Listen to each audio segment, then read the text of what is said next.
تم جتنی دفعہ دعا مانگتے ہو اللہ اتنی دفعہ تمہیں تمہاری دعاؤں کی جواب دیتا ہے۔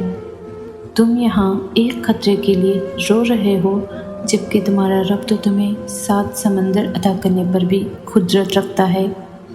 تمہارا کام بس دعا کرنا ہے، عطا کی تدبیریں وہ خود بناتا ہے۔ تمہارا نصیب تمہیں بس ان راستوں تک لاتا ہے جو اللہ نے تمہارے لیے لکھ دیے ہیں، مگر تمہیں ملتا وہی ہے جس کے لیے تم دعا کرتے ہو۔ اگر وہ چاہے گا تو اس چیز کو تمہارے لیے وسیلہ بنا دے گا جو اب تک ناممکن ہے۔ اللہ آزماتا انہیں ہی ہے جن سے وہ محبت کرتا ہے۔ وہ تمہاری نظر میں چیزیں اسی لیے ناممکن بنا دیتا ہے تاکہ تم اس کے ممکن ہونے کے لیے اسے مناؤ، کیونکہ وہ التجائیں کبھی خالی ہاتھ نہیں لوٹاتا۔ وہ دعا کو زبان تک رسائی دیتا ہی تب ہے جب اسے تم نے اس چیز سے نوازنا ہوتا ہے۔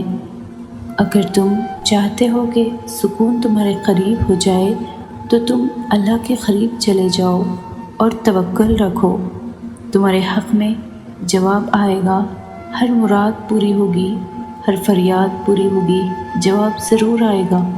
وہ ادب دعا انہی کو سکھاتا ہے جن کے مقدر میں قبولیت لکھ دیتا ہے۔